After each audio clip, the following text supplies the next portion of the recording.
On voulait faire une vidéo sur tous les coachs disponibles, machin. On s'est dit, on va bien manger pendant des jours et des jours. On va pouvoir parler Nagelsmann, Amorim, machin, tout ça. Au final, on va faire qu'une seule vidéo. C'est la présentation du coach. La faute à qui? La faute à Ineos. Très lent à virer le coach en place, mais assez rapide à nommer son successeur, en la personne pas de Ruben Amorim, comme vous le savez sûrement. Pour en parler, on a amené un spécialiste du football portugais qui a son média, Golasso TV, qui est sur Twitter. Alexandre, salut à toi. Bonjour tout le monde, salut à toi, merci pour l'invitation et très heureux de parler de Ruben Amorim dans l'un des plus gros clubs du monde. Avec plaisir. Si tu veux te présenter vite fait, présenter ton média aussi. Ouais, bah ouais, donc comme tu l'as dit en introduction, j'ai créé ce média avec des amis qui se nomme donc Golasso TV, média qui parle de foot portugais en général et de tout ce qui concerne le football portugais. Donc forcément des matchs, les plus gros matchs, la sélection, les jeunes joueurs, les entraîneurs, les directeurs sportifs, tout ce qui concerne le football portugais, on en parle dans Golasso. Donc voilà, c'est un média qui a été créé il y a maintenant 4-5 ans et qui fait son petit bonhomme de chemin dans lequel on prend énormément de plaisir à parler de notre passion qui est le football portugais. Ok, super. N'hésitez pas, on va vous mettre en description le lien vers la chaîne YouTube, vers le Twitter et tout ça. Comme ça, vous n'avez pas d'effort à faire, vous n'avez plus qu'à cliquer. Vous pouvez aussi vous abonner à notre chaîne à nous, hein, ceux qui ne l'ont pas encore fait, liker, commenter la vidéo aussi. Et on va pouvoir commencer. On va revenir ensemble sur le parcours de Ruben Amorim. On va parler de son style de coaching parce qu'il y a beaucoup de choses que je vois écrites depuis 2 jours, depuis hier, depuis qu'on sait qui est-ce qui va coacher Manchester United dans un futur plus ou moins proche, apparemment sans discussion.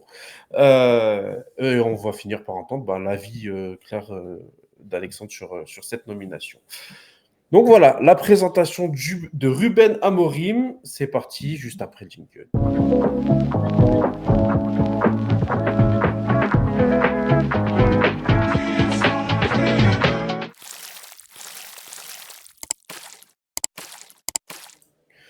Alors, Alexandre, tout d'abord, Ruben Amorim, qui est passé apparemment par les équipes de jeunes ou la B de Braga, puis après Sporting, depuis, c'est le gros de son parcours en tant que coach, parce que c'est un ancien joueur aussi.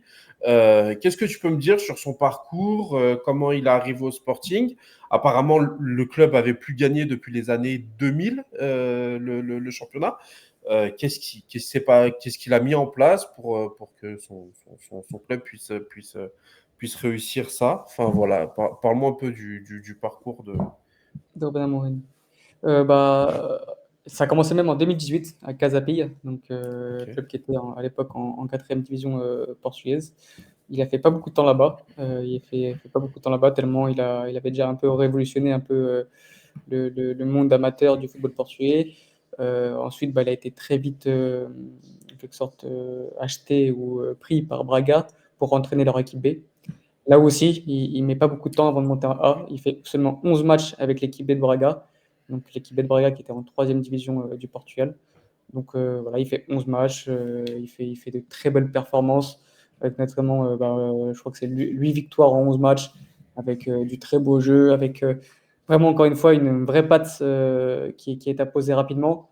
Donc très vite, on parle de lui. Donc déjà qu'il avait déjà un peu fait parler de lui en 4e division, il confirme en 3e division. Et là, Braga le nomme numéro 1 en cours de la saison 2019-2020. Donc voilà, il arrive, son premier match, je crois qu'il le gagne 7-1 ou un truc comme ça. Premier match, il éclabousse tout son talent et il démontre comme quoi qu'il est totalement prêt pour le haut niveau. Et donc voilà, Braga, pareil, il fait une dizaine de victoires en une quinzaine de matchs, ou en 13 matchs plus précisément. Donc voilà, il reste 13 matchs à Braga. Et là, il est directement acheté donc, à 10 millions d'euros par le Sporting.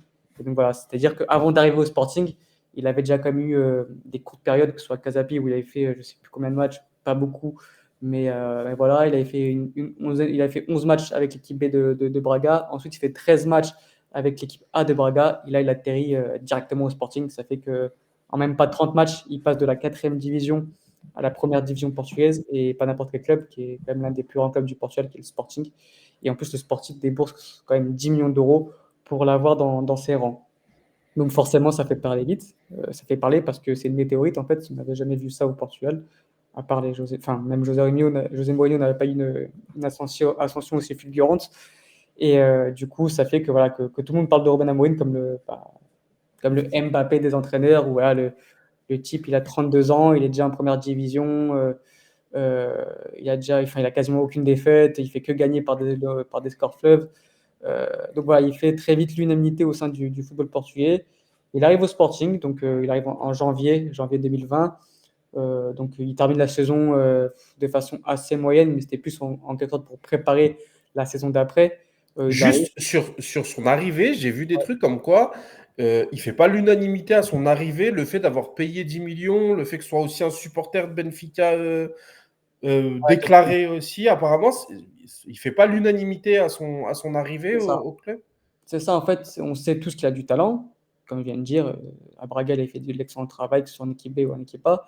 On sait qu'il a un énorme talent, mais payer 10 millions pour un entraîneur qui n'avait même pas fait une trentaine de matchs dans le monde professionnel, ça paraissait beaucoup à l'époque. Puis ils Le étaient en programme, difficulté en plus, le Sporting, à ce moment-là. grosse difficulté, très très grosse difficulté. Un club qui était très irrégulier, qui n'arrivait pas à lutter avec Porto et Benfica.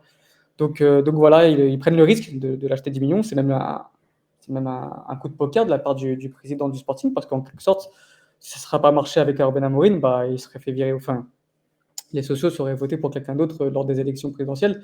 Donc en fait, c'était son dernier coup de poker, parce que c'était voilà, soit ça marche, et tant mieux, soit ça marche pas. Bah, c'est-à-dire que mon coup de poker à 10 millions d'euros, ma dernière solution, ça n'a pas fonctionné, et du coup, bah, j'ai plus aucune idée en fait. Donc voilà, il met ce coup de poker là, il met ses 10 millions, c'est la clause libératoire de Ruben Amorim. Donc les 6 premiers mois qu'il fait, en plus c'est période Covid, donc compliqué. Il met en place son style de jeu qui est en 3-4-3, il intègre quelques jeunes, mais voilà, l'effectif est bancal, il peut rien faire de concret, il fait ce qu'il peut. Il perd quand même la 3e place au profit de Braga, justement, c'est ça qui est assez drôle, et donc il perd la 3e place au profit de Braga, il termine 4e du championnat. Et donc voilà, mais bon, tu sais que voilà, on sait qu'on va pas le juger sur cette période-là parce qu'il vient d'arriver et que c'est pas son effectif. Il termine 4e, et donc après, bah, l'histoire commence vraiment la saison d'après, où elle commence mal d'ailleurs parce qu'il se fait éliminer par une petite équipe européenne en Europa League, donc il se qualifie même pas pour l'Europa League, il fait juste les barrages. Quatrième, juste le Sporting, quatrième, c'est le mieux qu'il pouvait faire ou c'est quand même décevant à ce moment-là? Enfin, c'est comment C'est décevant parce qu'ils étaient en lutte pour la 3e place quand même, Ok, jusqu'à la dernière journée, l'avant-dernière journée. Et au final, ils perdent la 3e place. ok, Alors que l'objectif, c'était quand même de finir dans les 3 premiers quand même. ouais, Donc il n'atteint pas cet objectif-là, même si personne n'en tue à rigueur, parce que ouais, voilà, il vient d'arriver. On sait vraiment que la saison était déjà foutue en quelque sorte. Et c'est pas parce que tu finis 3e ou 4e, ça n'a rien changé au niveau de l'Europa League ou bien pas, sûr. ou la Champions League. C'était que les 2 premiers qui se qualifiaient pour la Champions League. Mais c'était plus pour essayer de finir sur le podium. Il n'a pas réussi. Mais personne ne lui a tenu rigueur pour ça.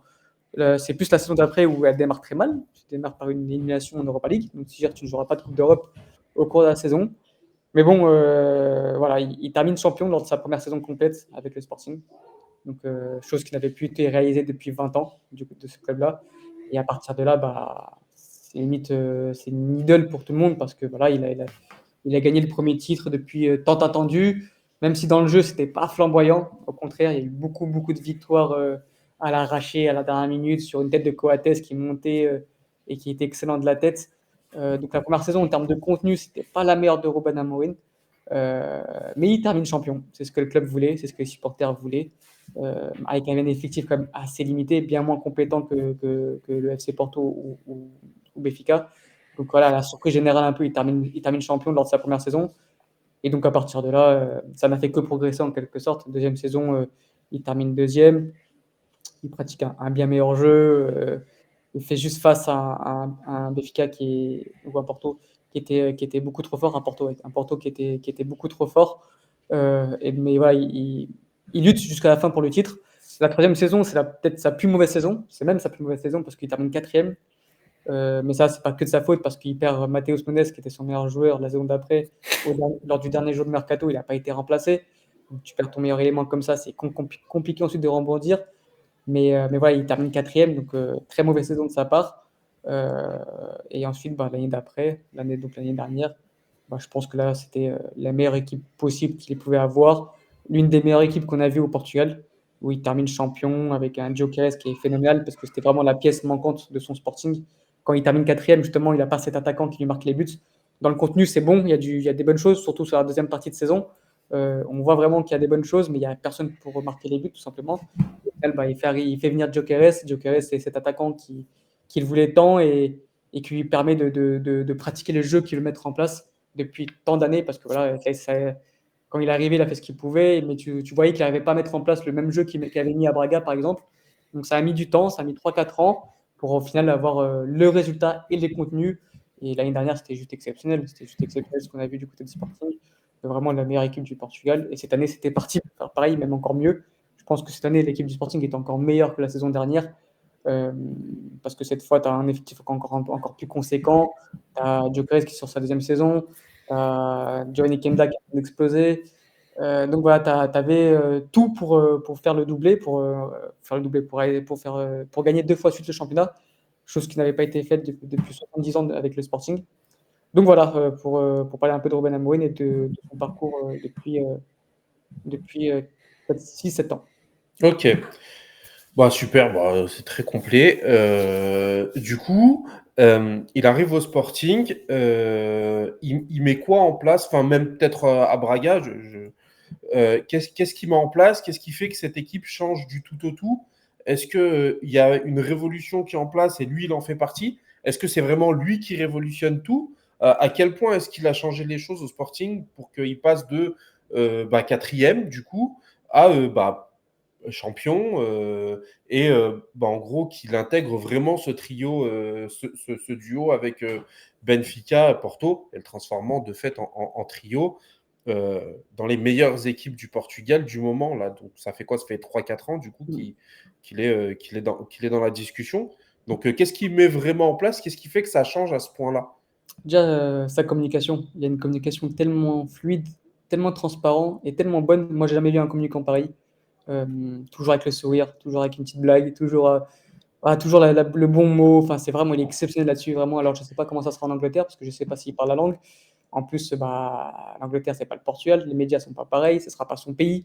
Mais voilà, il arrive à fédérer autour de lui, à mettre une ambiance de sérénité. Et vraiment, il est vraiment agréable à entendre parler foot. En conférence, c'est vraiment agréable à l'entendre parler. Toujours la bonne explication avec le sourire. Vraiment, voilà. Donc, déjà, il éteint le feu, en fait. Il éteint le feu au Sporting. Et la première chose qu'il dit, c'est que ouais, il est béfiquiste, il s'en est jamais caché, qu'il est supporter de Béfica, mais qu'à partir du moment où il intègre le Sporting, il défendra corps et âme ce club-là. Et ça a été plutôt bien pris de la part des Sportingistes. Et surtout, il dit, voilà, au Portugal, on est très dans la négativité et dans le fait de toujours voir le côté négatif. Et on leur dit, ouais, si ça se passe mal, comment ça se passe? Parce que vous êtes béfiquiste, et en plus, vous avez coûté 10 millions. Et lui, il répond, ouais, mais si ça se passe bien, on fait comment? Et donc, direct, en fait, il met ouais, une ambiance où, ouais, ça va bien se passer, on va le faire. Et il l'a fait. Et déjà, rien que sa communication est positive. Et en fait, il est toujours dans le positif. Donc, tout le monde autour de lui est dans une ambiance de ouais, ok, on va réussir à gagner, etc. Donc, déjà, sa communication est extraordinaire. Et ensuite, dans le jeu, c'est quelqu'un qui prend le temps. Donc voilà, il a son système à lui qui est bien ancré, hein, c'est le 3-4-3 qu'il met en place depuis Casapi. Donc ça fait 7 ans qu'il joue de la même façon, toujours avec le même système. Mais voilà, après, il y a quelques aussi. Il arrive aussi à s'adapter sur un football moderne, c'est-à-dire que jusqu'à l'année dernière, il jouait avec un 3-4-3 avec des pistons qui étaient des anciens latéraux très offensifs. Et cette année, il met des pistons qui sont en fait des anciens ailiers, comme on peut le voir avec City, avec Savigno et Doku. On le voit avec Barcola et Dembélé au PSG. Donc voilà, il s'adapte aussi à ce nouveau football, mais par contre, voilà, c'est toujours un 3-4-3 en phase avec ballon. Et sans ballon, c'est du 5-4-1, voire du 4-4-2. Ça dépend, ça module assez souvent en fonction de l'adversaire. Mais ensuite, voilà, c'est beaucoup de verticalité. C'est beaucoup de patience aussi dans le jeu. C'est quelqu'un qui prend le temps de construire vers l'arrière, mais c'est pas lui qui fera. Il n'y aura pas 500 passes avant de marquer un but ou avant d'aller vers l'avant. Ça construit de l'arrière, c'est patient. mais dès qu'il peut y avoir une passe verticale dans le bloc, dans le couloir central, ça y va et ça combine, ça va vite. Donc voilà, mais pour ça, il lui faut des joueurs. Il lui faut des joueurs qui correspondent à son profil d'entraîneur. C'est pour ça que ça a pris du temps au Sporting. Il n'avait pas forcément les profils au début pour mettre tout ça en place. Il lui faut des défenseurs capables de relancer vers l'arrière. Il faut des défenseurs qui sont rapides parce que c'est un entraîneur qui joue haut, avec un bloc équipe qui joue haut. Donc forcément, si tu as un défenseur assez lent et qui te laisse de l'espace derrière, c'est compliqué. Donc ces défenseurs doivent être rapides, doivent être grands et très bons techniquement à la relance, parce que c'est un entraîneur qui aime construire de l'arrière. Il faut qu'il soit grand parce que c'est un entraîneur qui mise beaucoup sur les coups de pied arrêtés. Donc voilà, tous les défenseurs qu'il a eu, ça commence avec Fedal, Coates et Inacio. Fedal, c'était un super pied gauche, mais trop lent pour lui. Donc au final, Inacio est passé à gauche. Il a recruté Saint-Just, qui est bien plus rapide. Donc voilà, il prend le temps de construire son équipe. Ses milieux préparateurs doivent être des gros travailleurs, doivent être aussi justes techniquement pour subir la pression adverse et ne pas paniquer dès qu'il y a un pressing adverse. Donc des milieux très complets avec et sans ballon. Et ensuite, ces pistons, ça doit être des très bons contre-attaquants, des très bons joueurs dans les 1 contre 1 et qui sont capables de faire différence. Ensuite, les 3 de devant, ça doit être des génies, tout simplement, des joueurs qui font la différence, des joueurs qui sont très forts entre les lignes. Au début, il a commencé avec Pedro Gonçalves, ailier intérieur droit, Nuno Santos, ailier intérieur gauche. Donc Nuno Santos, il n'avait pas cette capacité de jouer entre les lignes, donc il a décalé en tant que piston, et là c'était bien mieux. Du coup, il a recruté Trincão, et Trincão qui est exceptionnel dans les demi-espaces et entre les lignes. Et enfin, son attaquant, ça doit être un attaquant qui ne calcule pas ses efforts. Et justement, c'est pour ça qu'il a trouvé son attaquant parfait avec Gyökeres. C'est un attaquant qui doit avaler les espaces, qui doit prendre la profondeur 4 fois par match, 4 fois, 100 fois par match même, qui ne doit pas arrêter de courir, qui doit avaler les espaces. C'est un attaquant qui doit vraiment avoir faim de but, qui est capable aussi de garder le ballon dos au but, parce qu'il s'en appuie beaucoup sur son avant-centre, parce que c'est tellement vertical parfois que en une ou deux passes, tu dois trouver ton attaquant, et si cet attaquant n'est pas bon dos au but, s'il n'est pas capable de remiser, s'il n'est pas capable d'être juste techniquement, c'est compliqué. Et enfin, de prendre la profondeur, parce que parfois, sur une touche, c'est le défenseur qui lance l'attaquant. Et l'attaquant, il doit être prêt, il doit prendre la profondeur, il doit aller à 2000 à l'heure, il doit être puissant. Donc voilà, ça a mis du temps de trouver tous ces profils-là. Il a aussi, on ne va pas se mentir, il a eu une très très bonne cellule de recrutement qui a travaillé avec lui, qui a travaillé en fonction de lui, parce que lui il a demandé des profils, il les a tous eus au final. Aujourd'hui, il a une équipe qui correspond totalement à ses besoins. Il a eu un directeur sportif qui est allé dans son sens. C'était son ami Hugo Viana qui du coup part du côté de Manchester City. Et ils ont travaillé en tandem, les deux, ils ont très bien travaillé parce qu'ils étaient potes et ils se sont vraiment très bien entendus. Donc Hugo Viana a fait en sorte de trouver des très bons profils pour Ruben Amorim. La cellule de recrutement a été très forte. Donc il a vraiment tout eu pour que ça se passe bien. Il a eu du temps de la part de sa direction, il a eu des supporters qui étaient de ses côtés. Bon, après, il a fait en sorte aussi, en gagnant directement la première année le titre, forcément, il s'est laissé du temps. Parce que quand il termine 4e, on ne va pas se mentir, n'importe quel autre entraîneur se serait fait virer. Tu ne peux pas finir 4e comme ça au Sporting en faisant une saison blanche. Il ne s'est rien passé durant cette saison. Donc n'importe quel entraîneur serait fait virer, sauf que Ruben Amorim, Ruben Amorim a gagné dès sa première saison. La saison d'après, il termine 2e. Donc forcément, il fallait lui laisser du temps.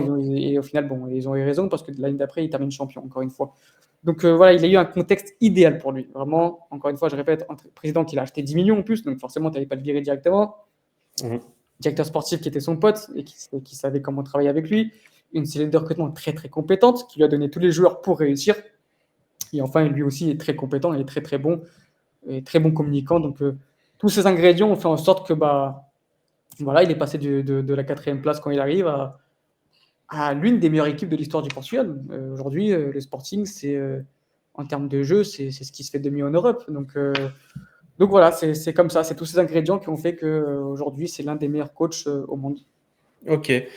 Et du coup, pour parler de son arrivée à Manchester United, est-ce que tu penses qu'il va arriver et qu'il va demander, est-ce qu'il va réussir est-ce qu'il va chercher plutôt à s'inscrire dans une dynamique, celle qui est lancée, parce que je ne sais pas si tu sais, mais tu sais, il y a toute la direction qui a changé, le directeur sportif a changé, le directeur technique a changé, enfin bon, bref, il y a une vraie il y a une vraie dynamique qui se met en place. Est-ce qu'il va chercher à s'inscrire dans cette dynamique ou est-ce que c'est vraiment quelqu'un, comme nous on a vu avec Ten Hag, qui a cherché plutôt, lui, à initier le projet? Alors, évidemment, il arrivait avant les derniers, avant les nouveaux propriétaires, mais on a senti quand même qu'il avait eu du mal à se mettre dans ce truc-là où il voulait avoir quand même la main mise sur les transferts. Alors, le coach a forcément besoin d'avoir ses joueurs, hein, mais est-ce que tu penses que c'est quelqu'un qui arrive à travailler ou est-ce que tu penses que vraiment il va avoir ses idées et s'ils ne sont pas d'accord dès le début, ça va être compliqué? Je pense qu'il va faire une révolution, mais petit pas par petit pas. C'est pas quelqu'un qui va arriver, qui va tout chambouler. Déjà, c'est pour ça que je pense que dans sa réflexion, c'est pour ça qu'il prend l'équipe maintenant. Parce Ouais, qu'il laisse le temps, en fait. Il va faire en quelque sorte une sorte d'audit sur les ok, 6-7 mois qui restent. Il va faire une petite sorte d'audit, comme il a fait au Sporting. Voilà. Exactement de la même façon, où il est arrivé en janvier 2020. Là, il va arriver en novembre 2024. Il va faire son audit, il va voir ce qu'il y a pas, ce qui manque, ce qu'il faut renforcer, ce qu'il y a de bien. Et donc, au début, il va pas tout révolutionner. Il va mettre en place, je pense, son style de jeu déjà, son 3-4-3. Il va voir si les joueurs arrivent à s'identifier à ça. Je pense qu'on verra quelques modifications dans le jeu, mais il n'y aura pas une révolution. Je pense pas qu'au début. Je pense que de toute façon, la saison est déjà morte pour Manchester City, pour Manchester United quasiment. Donc je pense qu'il ne faut pas s'en attendre à ce qu'il gagne le titre. Je pense pas, mais même pour la Ligue des Champions, ça va être compliqué. Je pense que voilà, il faut prendre le temps. Il va prendre le temps de mettre les choses en place. Mais en tout cas, il voudra imposer son style. Je ne pense pas que c'est un entraîneur qui va vouloir s'appuyer sur ce qui a été fait avant. Je pense que lui, c'est quelqu'un qui aime bien prendre des équipes où on part d'une feuille blanche, parce que malheureusement, les années précédentes, dans votre club, bah, ça s'est mal passé. Donc forcément, je pense qu'il y a beaucoup de choses à changer. Et lui, je pense que voilà, il va partir d'une feuille blanche et va essayer d'un peu de révolutionner tout ça. Pas tout de suite, ça va se faire peu à peu. Il va pas arriver, il va pas arriver, il va dire ouais, je veux tel joueur, je veux ci, je veux ça, il faut changer ça, ça, ça. Non, je pense qu'il va prendre le temps. Je pense qu'il va demander quelques joueurs aussi parce il a fait à Braga, il a fait venir Esgaio, il a fait venir Paulinho de Braga à Sporting. Là, je ne serais pas étonné qu'il demande aussi 2-3 joueurs qu'il connaît. Forcément, n'importe quel entraîneur fait ça aussi. mm, Mais il ne va pas imposer tout de suite tous ses choix. Il va prendre le temps, mais je pense qu'il y aura une révolution. Parce que je pense que si tu prends Ruben Amorim, c'est pour ça aussi. Parce que c'est pas du tout le même style de jeu que Ten Hag. C'est pas le même système, c'est pas la même façon de communiquer. C'est vraiment, tu passes de tout à rien en quelque sorte. Et donc, je pense que voilà, c'est pour vraiment tout changer. Il va prendre le temps, mais j'ai aucune inquiétude pour ça. Il va réussir parce que voilà, je pense qu'il est prêt. Ça faisait déjà un moment qu'on en parlait d'un départ au Portugal. Euh, on savait que ça allait arriver un jour ou l'autre. On sentait même qu'il était devenu déjà trop grand pour le championnat portugais. Il était bien trop fort, bien trop compétent. Mais voilà, pour répondre à ta question, non, ça sera peu à peu. Il y aura une révolution. Ça, c'est clair que dans 2-3 ans, le Manchester de maintenant n'aura rien à voir avec celui que vous allez avoir dans 2-3 ans. Mais ça ne sera pas du jour au lendemain, ça c'est clair. ok. Et il y a une question qui se pose quand on recrute un coach qui vient d'un championnat. Bah, la question s'est posée avec Ten Hag et bon, bah, la réponse, on l'a vu. Euh, il a eu Ten Hag, par exemple, il a eu ses gars à l'Ajax. Euh, il a eu des gamins qu'il a emmenés à un niveau très haut. C'est là où on peut peut-être trouver enfin, ouais, on a cherché les mêmes profils dans ce cas-là. Tactique, tout ça, c'est différent, mais juste un coach qui a des accomplissements majeurs avec son club, qui est capable de construire justement quelque chose, de construire un projet. On a cherché ça chez Ten Hag, pardon, et bon, on ne l'a pas trouvé, et c'est ce qu'on cherche encore après avec Amorim. La différence, c'est que là, le projet est un peu plus défini, puisqu'il y a Wilcox qui met en place quelque chose au niveau du jeu. Il a été chargé de maintenir un cap tactique. Ça veut dire que si on va chercher Amorim, c'est qu'on veut jouer comme lui il joue. C'est vers ça qu'on tend. Donc, c'est la bonne nouvelle.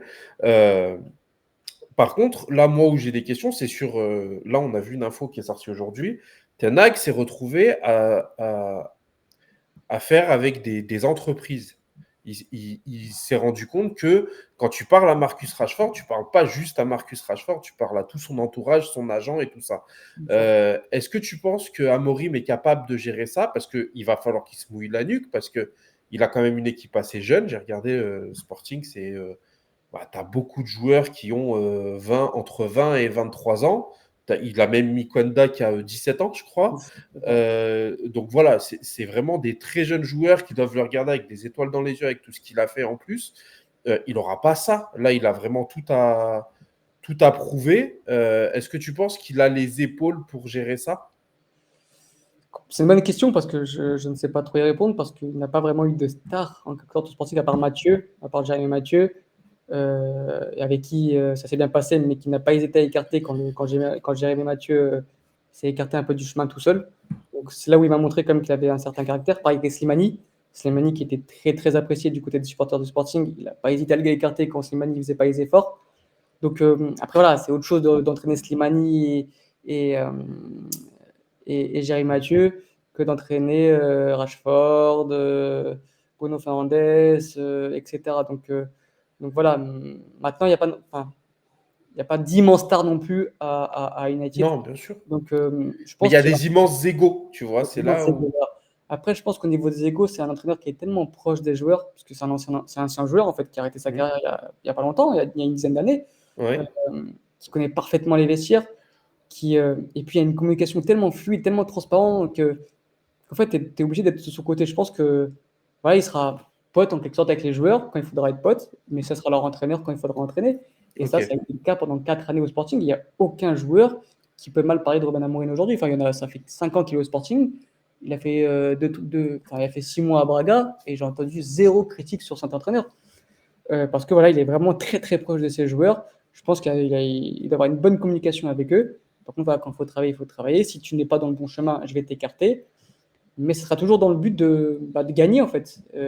Parce que c'est un entraîneur qui veut gagner et je pense que les joueurs veulent gagner aussi. Je pense que quand tu arrives dans un certain milieu, quand tu arrives dans un certain niveau de compétition, bah, le but c'est de gagner. Donc si l'entraîneur lui fait comprendre aux joueurs par de la communication, c'est pas un entraîneur qui va te mettre sur le banc comme ça sans t'expliquer le pourquoi du comment ou autre. Non, c'est un entraîneur qui va t'expliquer, bah écoute, tu as été moins bon cette semaine, tu n'as pas fait les efforts, nanana, bah écoute, aujourd'hui tu joueras pas, mais bah, la semaine d'après, c'est une nouvelle semaine et voilà, et ça, c'est quelque chose qui fait très bien, et c'est ce qui explique souvent aussi, c'est que bah, la place, tu vas la gagner à l'entraînement, il n'y a pas de statut, et en fonction de la semaine d'entraînement, bah, je ferai mes choix. Après, forcément, tu as des indiscutables. Gyökeres, même s'il fait une mauvaise semaine d'entraînement, bah, il sera titulaire, parce que voilà, il plante but sur but, je pense. Et à Manchester, ce sera pareil, si un joueur il est indiscutable et qu'il est bon sur le terrain, s'il est un peu moins bon en entraînement, c'est pas grave, mais par contre, il faut qu'il soit toujours avec le même investissement. Ça, c'est quelque chose qui pardonne pas. Si tu as beau être très compétent, si tu n'es pas investi, il ne te mettra pas sur le terrain. Et ça, c'est quelque chose qui explique très bien et qui explique calmement.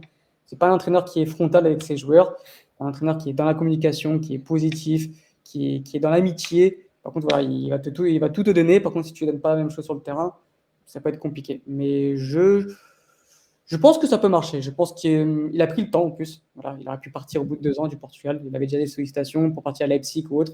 Il aurait pu faire le grand pas. Il l'a pas fait parce qu'il a voulu prendre le temps. Il ne se sentait peut-être pas prêt. Je pense que s'il part maintenant, c'est qu'il est prêt pour entraîner certains égaux. Il a pris le temps de construire sa carrière. J'ai confiance en ce qu'il peut faire. J'ai confiance en lui. Et je Il pense. était déjà prêt l'été dernier, apparemment. Il est venu en Angleterre pour. Ouais, ouais, voilà. Donc, ouais, même ça, c'est bien passé au Portugal, tellement il est fort dans la communication. Dans la communication. C'est le seul entraîneur au monde qui peut prendre l'avion alors que la saison n'est pas finie et que le Sporting n'est pas encore champion, même s'il restait un point ou autre. Il prend l'avion, il va faire des entretiens avec Liverpool, West Ham, il revient au Portugal et il te dit ça avec le sourire, il te dit que c'était une erreur, qu'il a fait une bêtise, qu'il n'aurait jamais dû faire ça. Il fait même une blague, lors de la cérémonie de champion au Sporting où il dit ouais, bon là je dois m'en aller parce que j'ai un avion à prendre. Voilà, voilà, il est toujours dans l'humour et tout, et ça passe toujours très bien. Voilà, après, c'est passé bien au Sporting parce qu'il avait gagné, parce qu'au Portugal, c'est son pays. Je ne sais pas s'il pourra faire la même chose en Angleterre, voilà, si ça se passe mal au bout de 3-4 mois, et je ne sais pas s'il sera toujours avec le sourire ou autre. Ça, je ne sais pas, c'est des choses que je ne maîtrise pas, mais en tout cas, voilà, c'est quelqu'un qui communique très bien, qui arrive à mettre tout le monde dans sa poche, et voilà, et c'est pour ça que ça fonctionne. Et en fait, le truc, c'est que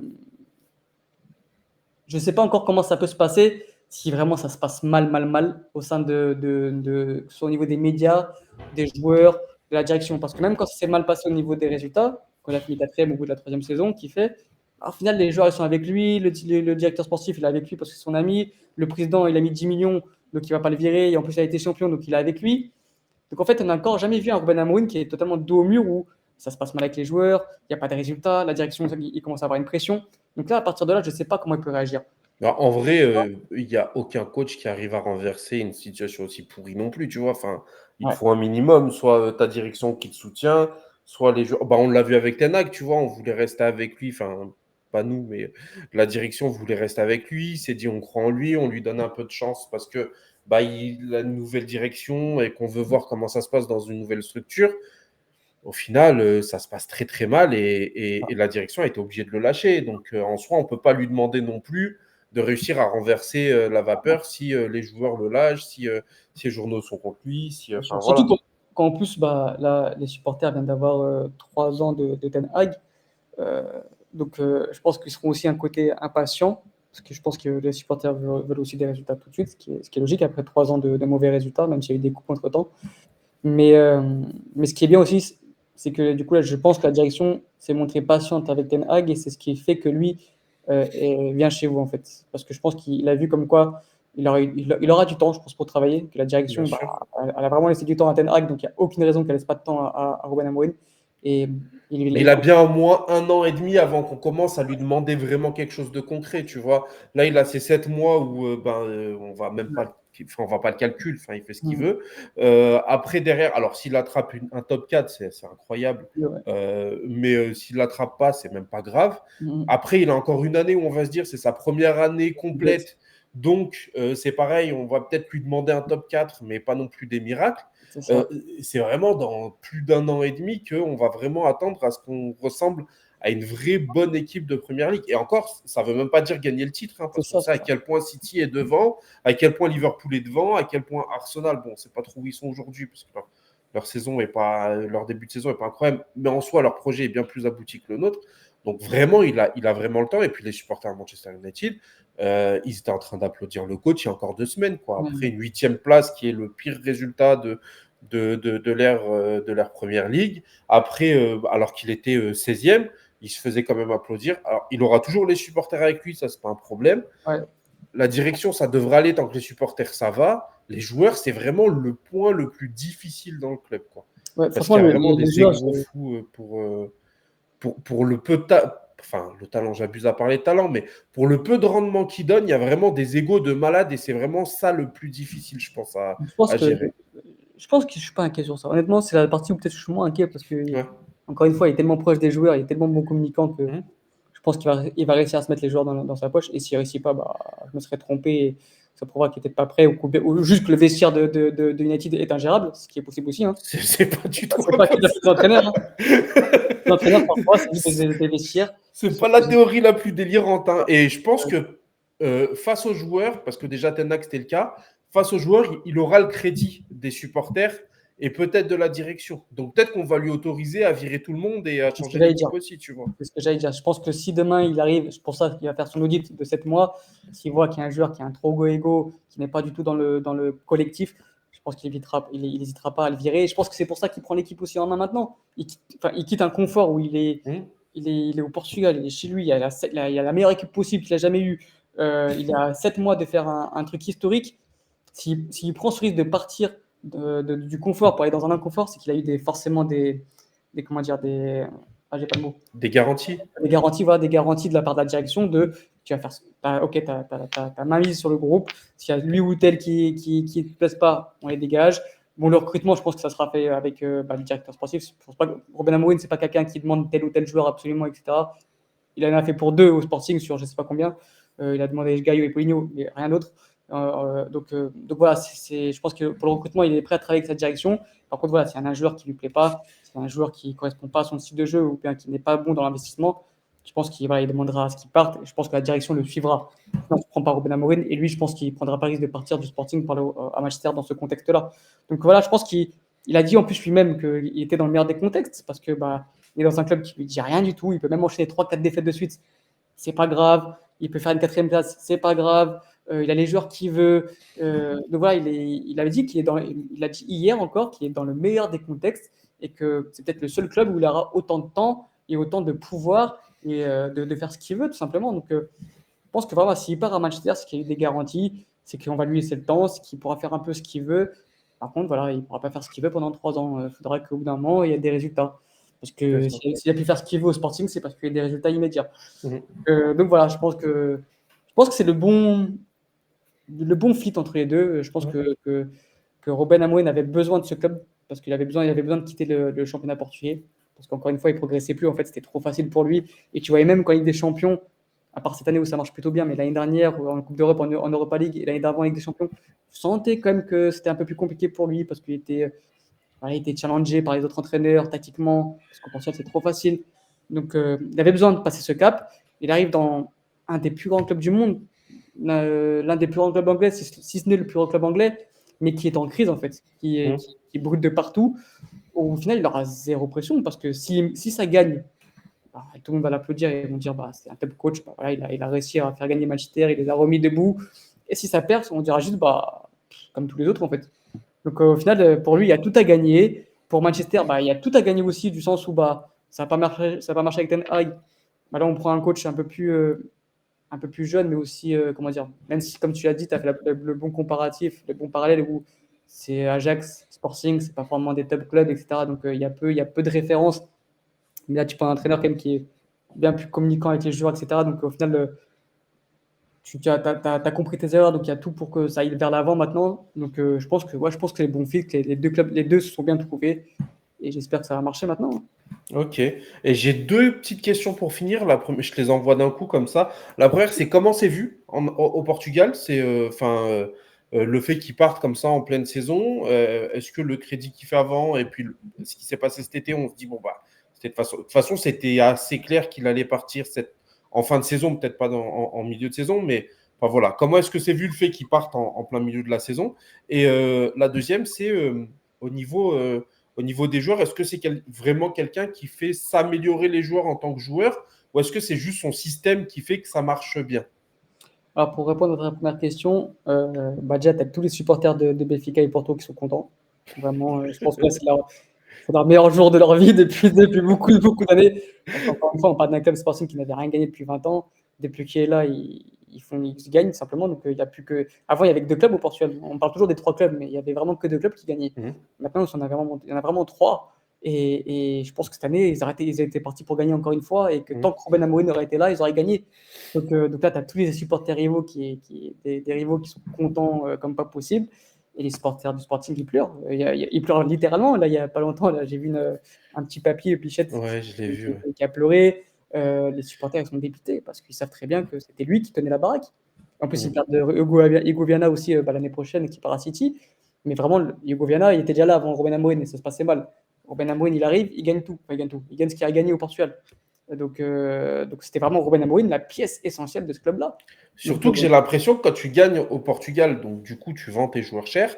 Donc du coup, tu as de l'argent, tu peux recruter et au final, ça te met dans un cercle qui fait que tu vas gagner toujours plus en fait non, bien sûr, après. aujourd'hui, le club du Sporting, il est sain, en fait. Il n'a jamais été aussi sain depuis très longtemps. Parce qu'il y a Mhm. Ruben Amorim qui a gagné, comme tu as dit. Les joueurs se sont valorisés. Il y a eu des résultats en Ligue des Champions, en Europa League. Les joueurs sont valorisés, ils ont été vendus cher. Voilà, c'est un cycle comme ça qui marche comme ça au Portugal. Et là, les supporters du Sporting sont en panique. Alors, ils ont beau dire là sur les réseaux, oui, tout le monde, enfin, les joueurs, les entraîneurs passent, le Sporting reste là. C'est vrai, oui, mais la réalité, c'est que sans Robben Amorim, le club était catastrophique, tout simplement. Donc maintenant, on va voir si vraiment le club a progressé sur ces 5 années. Parce que Robben Amorim répète sans cesse que même après lui, le club continuera à performer parce qu'il y a une bonne structure, etc. J'ai tendance à le croire, pourquoi pas. Parce que je pense qu'ils ont vraiment travaillé de façon compétente sur les 5 années qui sont passées. Mais voilà, les supporters de Sporting, ils sont dépités, ils ont la rage, quoi. Donc là, on verra, à 21h15, il y a un match, justement, où c'est un peu drôle parce que là, Robben Amorim va s'asseoir sur le banc alors qu'il est Mhm. plus entraîneur du Sporting. Mais bon, il y a un match au Sporting, au stade à domicile, donc on va voir comment les supporters vont réagir. Je pense qu'il y aura un peu de tout. Je pense qu'il y aura des déçus. Il y aura des gens qui vont ne pas oublier ce qu'il a fait, donc qui vont l'applaudir malgré tout. Je pense qu'il y aura beaucoup aussi de supporters qui auront la rage, qui peuvent peut-être le siffler, parce que effectivement, partir comme ça à la mi-saison, alors que bah, tu es premier, que tu as tout pour être champion, parce que vraiment, je vois pas, il n'y a pas d'autres concurrents. J'ai Benfica, regardé le classement, Benfica est déjà bien loin, Porto ils sont tous point, les 4 points. Porto, voilà. Donc après, Benfica a un match en moins, mais je pense que Sporting était vraiment trop au-dessus pour ces équipes-là. En Champions League, tu es bien parti. Tu avais la possibilité de faire un bon parcours. moi, je comprends pas. Honnêtement, je comprends pas qu'il puisse partir maintenant, parce qu'en plus, United n'était pas vraiment dans l'urgence, ou du sens, tu avais Van Nistelrooy en intérim, tu aurais pu finir la saison avec Van Nistelrooy, et tu aurais fait appel à Ruben Amorim en fin de saison. Enfin, je pense que moi, je voyais les choses comme ça, en fait. Ça me paraissait logique, en fait. Après, il prend le risque que Van Nistelrooy, ça marche bien et que finalement, on le prenne pas. C'est ça. Après, je dis toujours que si tu es Sur... compétent, le train repasse toujours. Enfin, voilà. Oui, C'est pas Manchester, ça aurait été un autre. Ça aurait été City, ça aurait été, je sais pas, Leverkusen, ça aurait été, je sais pas. Enfin, oui, quand parce tu que es City, compétent, c'était déjà pressenti hein, qu'ils allaient reformer le tandem là-bas. sauf que lui, je pense que vraiment, étant donné que c'est un bâtisseur, c'est un mec qui aime bien reconstruire de rien, je pense qu'il n'avait pas envie d'arriver à City. Au final, bah, City, Ouais. t'arrives, ils ont déjà tout gagné. En fait, c'est soit tu gagnes, c'est juste normal, et si tu gagnes pas, tu vas être le mec qui a tout déconstruit ce qui a été fait. Ouais. Donc, je pense que lui, il avait vraiment envie de prendre un projet où tu pars de rien et tu as tout à gagner. Donc voilà, mais ouais, de toute façon, il aurait eu des sollicitations. Si ça n'aurait pas été United, ça aurait été quelqu'un d'autre. Mm. Je pense qu'il s'est un peu précipité. Maintenant, c'est son choix. Il avait déjà fait la même chose à Braga quand il part de Braga au Sporting, c'est en cours de saison. Je trouve ça pas normal. Je suis déçu de l'homme. Maintenant, qui suis-je pour juger? Je pense qu'il va doubler son salaire par deux. Il va entraîner l'un des meilleurs clubs du monde, le meilleur championnat au monde. Je peux comprendre aussi que bah, tout ça fait rêver, que forcément, quand tu as Puis fait le s'il tour réussit, là, ça statue devant le Trafford. Hein. il faut, Vu s'il l'état réussit, du club actuellement, c'est une légende vivante. Hein. exactement. Donc, je peux comprendre aussi l'envie de partir.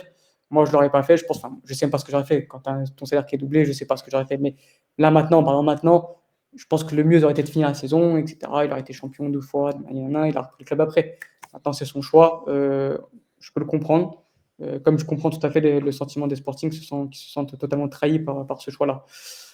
Et pour répondre à ta question, ouais, non, c'est un entraîneur qui fait progresser quasiment tous ses joueurs, du moins les joueurs qui veulent progresser, tout simplement. Quand je vois Trincão, par exemple, que bah, Braga était très fort, il part à Barcelone, c'est compliqué, il part à Wolverhampton, c'est compliqué. On se dit tous que c'est fini, que ça y est, bah, c'était encore une fois un prodige portugais qui s'est perdu au cours des saisons. Et au final, bah, là, c'est le meilleur joueur du Portugal. Il a remis sur le droit chemin. Il a fait progresser de façon exceptionnelle. C'est plus du tout le même joueur qui était à Barcelone. Bah, voilà, vraiment, Trincão aujourd'hui est prêt pour le haut niveau. Ugarte, il a fait progresser. Bon, ça s'est mal passé à Paris, mais il a fait progresser aussi d'une façon assez extraordinaire. Matheus Nunes n'a jamais été aussi fort que quand il était sous Ruben Amorim. Porro, Ugarte doit être super content d'ailleurs, hein, il est parce que super là, content. il était à la cave là depuis. On se demandait pourquoi il l'avait fait venir, mais là, il doit être content. Hein. Clairement, clairement. Pedro Gonçalves, plus les années passent, plus il est fort.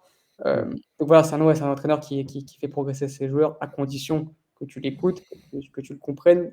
Mais c'est un entraîneur, non, c'est pas un entraîneur qui juste met son système en place et que c'est le système qui fait progresser les joueurs. Non, c'est un entraîneur qui déjà regarde les joueurs qu'il a à disposition, met son système en place, parce que ouais, c'est un 3-4-3, mais attention, c'est pas juste un 3-4-3 où ça bouge pas, non, il y a forcément des dynamismes différents. Parfois, c'est Il y a l'animation après. l'animation, parfois c'est latéral qui va à l'intérieur du jeu, et c'est le piston, et vraiment c'est l'ailier qui colle la ligne.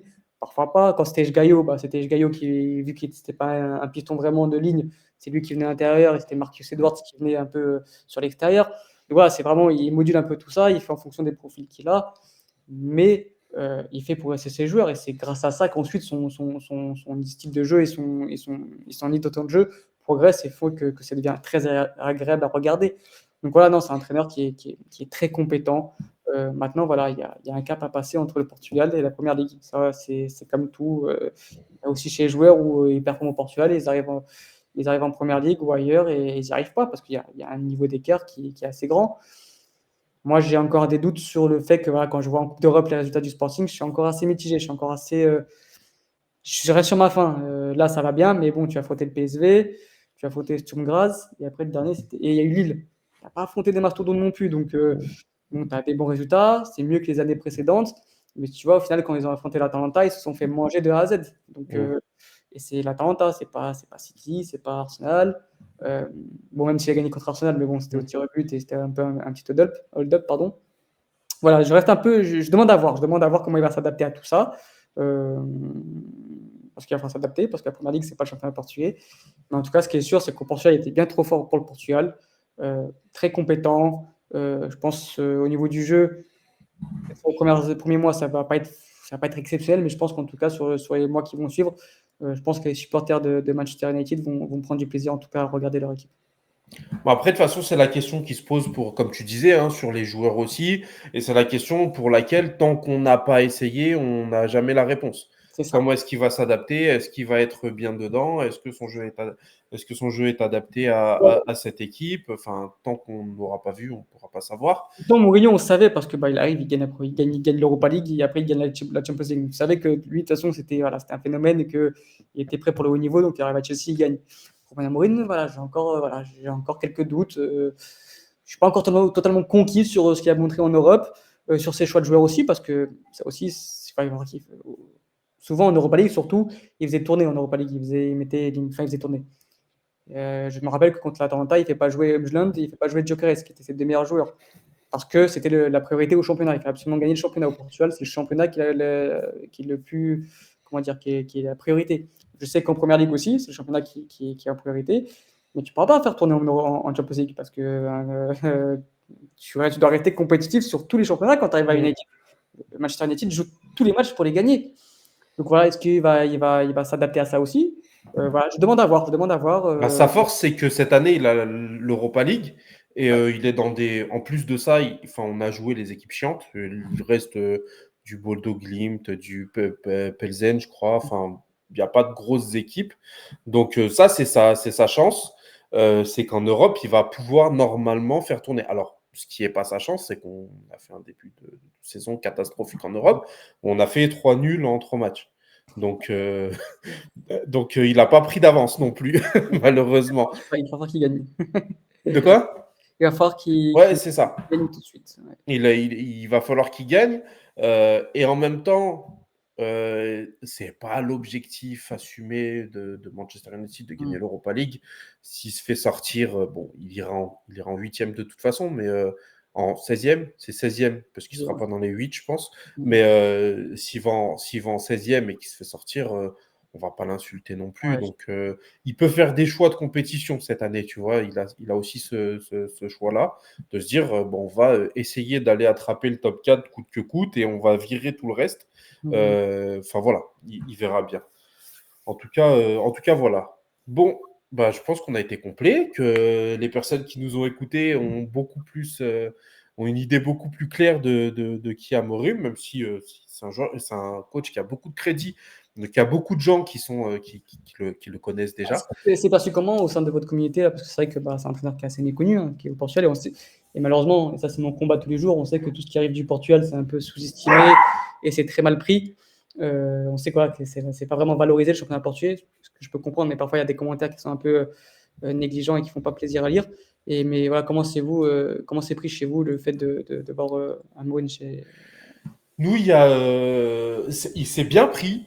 Personne n'est dégoûté que ce soit Morim, parce qu'en soi, sur le marché, on se demandait qui est-ce qu'on allait prendre. On se retrouve à aller chercher un coach qui a beaucoup de crédit.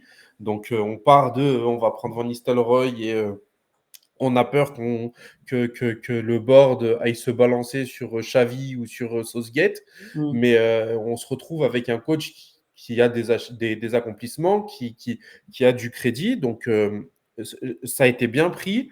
On n'a pas non plus trop le temps de réaliser, puisque directement, quand le coach s'est fait virer, on a à peine réalisé que le coach se faisait virer, qu'on nous a dit, bon, ben, ça va être lui, vous inquiétez pas. Donc, voilà. Mais il y a vraiment la réaction que je vois le plus. Moi, je suis super chaud. Je suis très content qu'on aille chercher ce type de coach.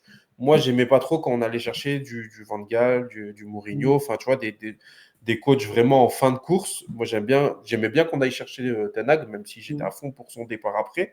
Et j'aime bien qu'on aille chercher aussi, voilà, moi, c'est vraiment le style de coach que j'aime. Un coach qui a des idées, qui a ses idées, euh, qui, euh, qui a des accomplissements, parce que je pense que pour un coach, c'est presque le plus important, c'est à quel niveau tu as été, à quel niveau tu devais être. Donc, s'il devait être 3, 4e et qu'il était premier, ben, c'est excellent.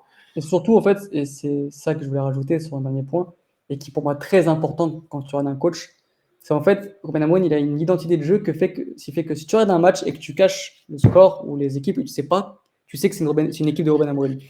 Et ça, c'est une Et ça, demande forte aussi à Manchester United, parce qu'on n'a pas eu ça depuis, ça. depuis toujours. Quand tu regardes une équipe de Guardiola, tu sais que c'est Guardiola. Même si tu Ouais. regardes pas le nom des joueurs ou si tu regardes pas, si tu fermes les, enfin voilà, tu fermes les yeux, non, mais si tu, je sais pas, si tu caches le score et tu sais pas c'est qui joue, enfin, tu Ouais. regardes l'équipe jouer, tu dis, ah, c'est une équipe de Guardiola. Et Mhm. là, Ruben Amorim, c'est la même chose. Tu sais que voilà, il a son style de jeu bien ancré. Alors, c'est pas une révolution du football, hein. C'est pas Guardiola, c'est pas Xabi Alonso, c'est pas Klopp. Mais voilà, tu sais que c'est une équipe de Ruben Amorim. Ouais, mais c'est pas Et tu sais que tu vas pas t'ennuyer, que tu vas avoir du but, tu vas avoir des courses, tu vas avoir de la verticalité, tu vas avoir parfois des phases de possession quand il faudra avoir des phases de possession, mais que voilà, que sur 10, 11, 12 passes, bah, faut que tu trouves l'homme libre et que, voilà, que ça va à 2000 à l'heure et que ça, voilà, c'est son style de jeu à lui. Euh, et puis, généralement, tu as du spectacle à chaque match du Sporting. Je ne dis pas que sur 38 matchs, tu vas avoir 38 fois où tu vas te régaler. C'est pas possible. Aucun entraîneur ne fait ça. Mais sur la majorité des matchs, normalement, tu te régales quand tu vois une Ouais. équipe de Ruben Amorim. Et ça, je pense que c'est l'une des choses les plus importantes pour un supporter. Bah, c'est nos demandes parce qu'on a été sevré de tout ça depuis un certain temps. Mhm. Et moi, vraiment, ouais, la réaction que je vois le plus, c'est on s'en fout un peu de qui c'est. Maintenant, on attend les résultats. Moi, je suis pas comme ça. Je suis quelqu'un qui a besoin d'avoir un avis sur tout dans la vie. Mhm. Mais il y en a plein qui se disent bah, j'attends de voir. Maintenant, je m'en fiche. Mhm. On a été trop déçus. On a été trop hypés par Mourinho, Van Gaal, Ten Hag. On a essayé tous les profils qui puissent exister sur Terre de coach et machin. Et du coup, ça a jamais pris. Et donc, les gens maintenant sont dans l'attente et se disent j'attends de voir avant de juger, avant de dire est-ce que c'est une bonne idée, est-ce que c'est pas une bonne idée. On va attendre de voir. Donc, il a cette patience, je pense. Il a cette petite hype aussi qui arrive. Mais c'est pas une hype qui devrait lui mettre trop de pression, puisque tout le monde est en train de se dire bon, bah, on va le laisser faire de toute On façon verra. maintenant. Ouais, C'est c'est ça. ça. De toute façon, on est complètement à court d'idées. Tu peux pas avoir d'idées arrêtées avec Manchester United. Tu peux pas dire il faut un coach comme ci, un coach comme ça, puisqu'on a essayé tellement de choses qui n'ont pas réussi. Et surtout qu'il n'y a pas grand monde sur le marché en réalité. Donc, En plus, on n'a c'est pas peut-être le meilleur qui est le meilleur choix possible à avoir, hein, donc, complètement. Ouais. Bah, déjà, si tu as le choix, c'est déjà un bon choix. non. Donc, si tu l'as pas en plus, c'est encore mieux. Quoi. Enfin, Mhm. on espérait tous qu'ils n'aillent pas chercher Gareth Southgate ou Xavi. Donc voilà, c'est sûr qu'on. Xabi Alonso, on sait qu'il est destiné au Real Madrid, donc on ne Mhm. l'attend pas. Voilà, après, moi, c'est pareil, j'avais pas de nom que je voulais absolument. Je voulais juste Bah, surtout que les gros noms, en fait, tu peux pas les réfléchir. faire venir maintenant. Et là, en fait, bah, je pense que ça a été une bonne idée de s'orienter vers le Portugal, parce que le Portugal, c'est un marché qui est toujours vendeur. La preuve, là, Mm. à 10 millions d'euros, bah, ils vont pas dire non.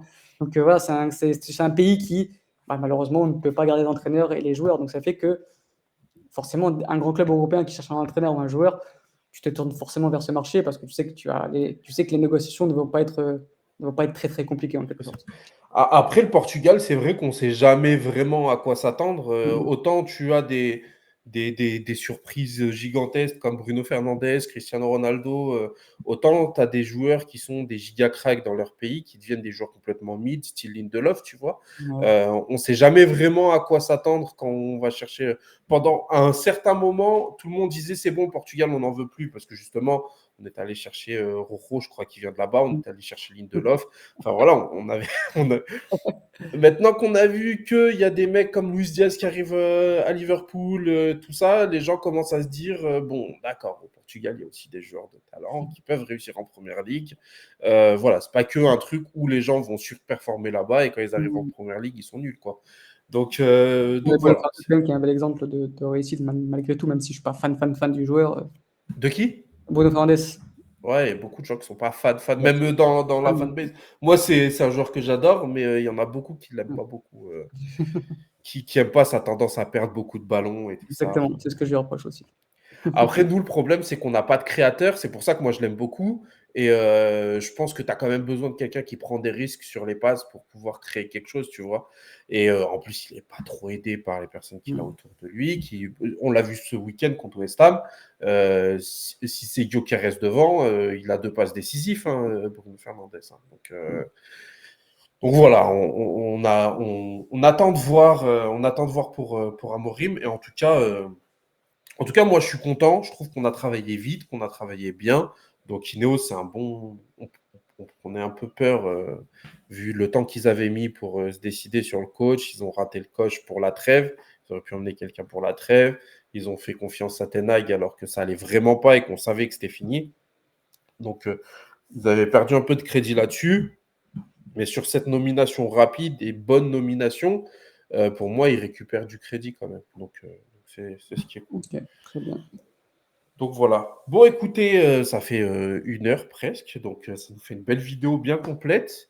Alexandre, merci beaucoup d'être venu, en tout cas, d'avoir Merci à pris le toi. temps de me parler d'Amorim et du football portugais, même en général.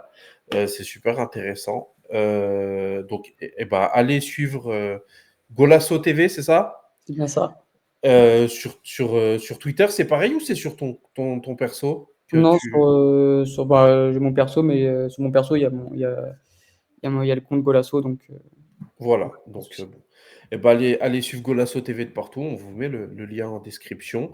Alexandre, merci beaucoup et ben, pour les autres, on se retrouve très vite, je sais pas pourquoi, puisqu'il y a des infos tout le temps en ce moment, donc on Mhm. verra.